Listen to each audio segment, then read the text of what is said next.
In each of the last couple of years, over 4 million existing homes were sold and closed. Somehow, 4 million families make the move from one home to another, for the most part without much drama. Coordinating the successful closing and possession of a home is probably one of the most important things your realtor and attorney can work on. It's not rocket science, but it does take some coordination to make sure everyone is happy. But first, let's step back a little bit. Typically, a buyer purchasing a vacant house does not have issues with taking possession immediately after the closing.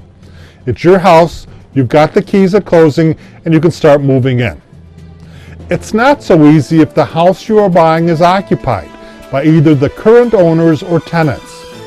Remember, you have to consider the logistics of moving out of your current home and into the new home. The easiest, of course, is to move into a home that's vacant, coming from living with mom and dad. No fuss, no stress. However, consider living in your own home and purchasing a house being lived in by that owner, who in turn is purchasing another home also lived in by that owner. You're right, it's not easy. Attorneys do have some tools available to them, but be advised they don't all work all the time, and just because suggested here doesn't mean it's the best choice for you. Everyone's circumstances are different. The first and most obvious one is a completely packed moving truck on the day of the closing. In other words, a seller comes to the closing with a packed moving truck and is able to give the keys to the buyer. Of course, this has its risks, particularly if there's a snag in the closing. The second method involves a combination of pre-closing or post-closing possession.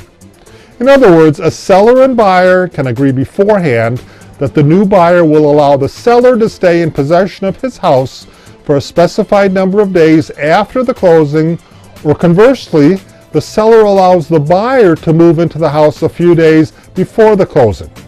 Typically, there will be a written agreement detailing these terms, and they should be negotiated well before the closing, preferably at the time of the original contract being signed. Do not assume that these details can be worked out at the closing table. Keep in mind that both pre- and post-closing possession present potential problems for clients and their attorneys.